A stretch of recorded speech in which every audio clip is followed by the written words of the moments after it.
అందరికీ నమస్కారం. నేను మీ కొర్వి వినయ్ కుమార్. తెలంగాణ పార్లమెంట్ ఎన్నికల్లో కాంగ్రెస్ పార్టీ సామాజిక న్యాయం తప్పిందా అన్న ప్రశ్న ఉత్పన్నమవుతుంది. ఎందుకంటే తెలంగాణలోని మొత్తం 17 పార్లమెంట్ నియోజకవర్గాలకు కాంగ్రెస్ పార్టీ ఇప్పటి వరకు 14 నియోజకవర్గాలకు తమ అభ్యర్థులను ఖరారు చేసింది. ఇందులో 2 ఎస్టీ 3 ఎస్సీ నియోజకవర్గాలను పక్కన పెడితే మొత్తం 12 నియోజకవర్గాలు ఉంటాయి. ఆ 12లో కూడా కేవలం ఇద్దరికి మాత్రమే బీసీ అభ్యర్థులకు కాంగ్రెస్ పార్టీ అవకాశం కల్పించింది. మిగిలిన అన్ని చోట్ల కూడా రెడ్డి సామాజిక వర్గానికి చెందిన వ్యక్తులకే కాంగ్రెస్ పార్టీ టికెట్లు కేటాయించింది. అయితే ఆ 2 బీసీలకు ఇచ్చినటువంటి సీట్లు కూడా పెద్దగా కాంగ్రెస్ పార్టీకి బలం లేని చోటనే ఇవ్వడం జరిగింది. ఒకటి దానం నాగేందర్ కు సికింద్రాబాద్ పార్లమెంట్ నియోజకవర్గం ఇస్తే అక్కడ ఆ పార్లమెంట్ నియోజకవర్గంలో కాంగ్రెస్ పార్టీకి ఒక్క ఎమ్మెల్యే కూడా లేరు. ఇక మెదక్ పార్లమెంట్ నియోజకవర్గానికి నీలం మధు ముదిరాజ్ కు టికెట్ ఇస్తే అక్కడ కేవలం కాంగ్రెస్ పార్టీకి ఒకరు ఇద్దరు మాత్రమే ఎమ్మెల్యేలుగా ఉన్నారు. అయితే కాంగ్రెస్ పార్టీకి బలం లేని చోట బీసీ సామాజిక వర్గంలోని బలమైన సామాజిక వర్గాలుగా ఉన్నటువంటి మునూరు కాపు ముదిరాజు కమ్యూనిటీకి కాంగ్రెస్ పార్టీ టికెట్లు కేటాయించింది. అయితే మిగిలిన చోట్ల మాత్రం రెడ్డి సామాజిక వర్గానికి, అందులోనూ ఖచ్చితంగా గెలిచే స్థానాల్లో రెడ్డి సామాజిక వర్గానికి పెద్దపీట వేయడంతో కొద్దిగా బీసీలు ఆగ్రహంతో ఉన్నారనే చెప్పుకోవాలి. ఇక రిజర్వ్ స్థానాలకి వస్తే ఒక ఎస్టీ నియోజకవర్గాన్ని కాంగ్రెస్ బీఆర్ఎస్ పార్టీ లాగానే ఒకటి ఆదిలాబాద్ ఆదివాసీలకు ఇవ్వగా మహబూబాబాద్ స్థానాన్ని లంబాడీలకు కాంగ్రెస్ పార్టీ కేటాయించింది. అయితే 3 ఎస్సీ నియోజకవర్గాలైనటువంటి నాగర్ కర్నూల్, వరంగల్ అలానే పెద్దపల్లి నియోజకవర్గాలు కూడా కాంగ్రెస్ పార్టీ బీఆర్ఎస్ బీజేపీ లాగా 2 మాదిగలకు, ఒకటి మాల సామాజిక వర్గానికి ఇస్తారని అందరూ భావించారు. కానీ మొదటి జాబితాలోనే 2 ఎస్సీ నియోజకవర్గాలైనటువంటి నాగర్ కర్నూల్, పెద్దపల్లి నియోజకవర్గాలకు మాల సామాజిక వర్గానికి చెందినటువంటి వ్యక్తులకు కాంగ్రెస్ పార్టీ టికెట్లు కేటాయించింది. వరంగల్లోనైనా సరే మాదిగ సామాజిక వర్గానికి టికెట్ ఇస్తుందని అందరూ భావించినప్పటికీ కూడా అక్కడ కడియం శ్రీహరి తనయ్య అయినటువంటి కడియం కావ్యను తీసుకువచ్చి వరంగల్ స్థానాన్ని కాంగ్రెస్ పార్టీ కేటాయించింది. అయితే కడియం కావ్య మాదిగ ఉపకులమైనటువంటి బైండ్ల సామాజిక వర్గానికి చెందినటువంటి వ్యక్తి.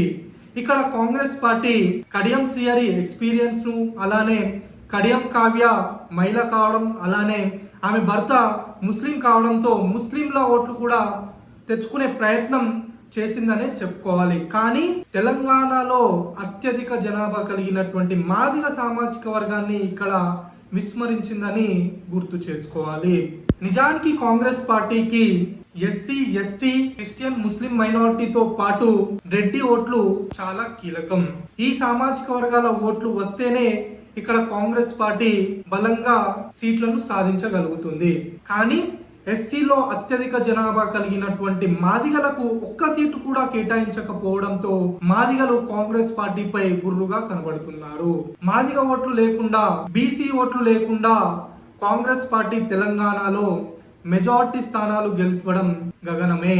మరి ఇలాంటి తప్పిదం కాంగ్రెస్ పార్టీ ఎందుకు చేసిందనేది వారే పునరాలోచించుకోవాలి.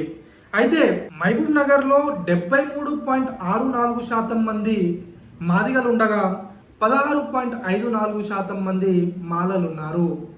అలాంటి మహబూబ్ నగర్ జిల్లాలో ఉన్నటువంటి నాగర్ కర్నూల్ పార్లమెంట్ నియోజకవర్గంలో మల్లు రవికి కాంగ్రెస్ పార్టీ టికెట్ కేటాయించింది. ఆయన మాల సామాజిక వర్గానికి చెందిన వ్యక్తి. ఆయన కూడా కుటుంబ నేపథ్యం నుంచి వచ్చినటువంటి వ్యక్తే. ప్రస్తుతం తెలంగాణ ప్రభుత్వంలో ఆయన తమ్ముడైనటువంటి మల్లు బట్టి విక్రమార్క డిప్యూటీ సీఎం గా కొనసాగుతున్నారు. అది వరకు వాళ్ళ అన్నయ్య అయినటువంటి మల్లు అనంతయ్య కూడా రాజకీయాలు చేశారు. ఆయన మరణానంతరం 2 అన్నదమ్ముళ్ళు కూడా కాంగ్రెస్ పార్టీలోకి రావడం జరిగింది. ఇక పెద్దపల్లి పార్లమెంట్ నియోజకవర్గానికి వస్తే అక్కడ మాల సామాజిక వర్గంకి చెందినటువంటి వివేక్ తనయుడైనటువంటి గడ్డం వంశీకృష్ణకు కాంగ్రెస్ పార్టీ టికెట్ కేటాయించింది. వాళ్ళు ఆర్థికంగా బలంగా ఉండడం, ఆయన తండ్రితో పాటుగా వారి బాబాయ్ కూడా రాజకీయాల్లో ఉండడం, వారిద్దరు కూడా ఎమ్మెల్యేలుగా ఉండడంతో ఇదివరకే కాంగ్రెస్ పార్టీ ఆ కుటుంబానికి కమిట్మెంట్ ఇవ్వడంతో అక్కడ వంశీకృష్ణకు కాంగ్రెస్ పార్టీ అవకాశం కల్పించింది. అయితే ఓట్లు వేసే సమయంలో కాంగ్రెస్ పార్టీ వారికి ఇచ్చినటువంటి కమిట్మెంట్లు కానీ లేదంటే వారితో కాంగ్రెస్ పార్టీకి ఉన్నటువంటి ప్రయోజనాలను ప్రజలు చూసే అవకాశం ఉండదు కదా.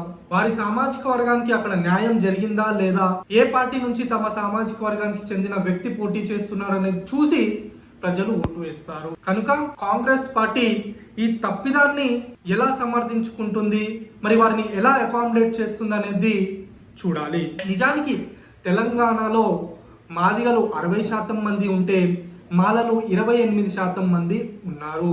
సహజంగానే ప్రతిసారి 2 మాదిగలకు 1 మాలకు టికెట్లు కేటాయిస్తూ ఉంటాయి అన్ని పార్టీలు.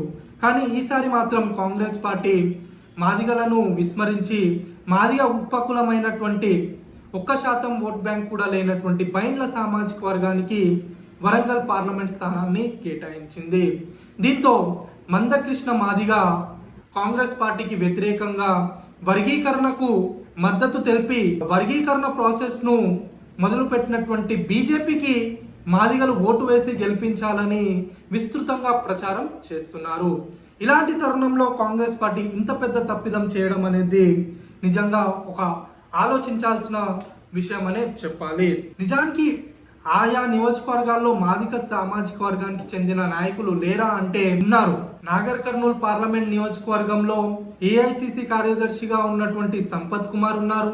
ఇక పెద్దపల్లి నియోజకవర్గానికి వస్తే అక్కడ కూడా చాలా మంది మాదిగ నాయకులు పోటీ పడ్డారు. ఇక వరంగల్ పార్లమెంట్ నియోజకవర్గానికి వస్తే ఇటీవల కాంగ్రెస్ పార్టీలో చేరినటువంటి పస్నూరి దయాకర్ సిట్టింగ్ ఎంపీగా ఉన్నారు. సిరిసిల్ల రాజయ్య ఉన్నారు. మొన్న బీఆర్ఎస్ పార్టీకి రాజీనామా చేసినటువంటి రాజయ్య ఉన్నారు. ఇది వరకు స్టేషన్ గన్పూర్ లో పోటీ చేసి ఓటమి చెందినటువంటి ఇందిరా ఉన్నారు. అంతకుముందు కాంగ్రెస్ పార్టీ తరఫున పోటీ చేసినటువంటి దమ్మాటి సాంబయ్య ఉన్నారు.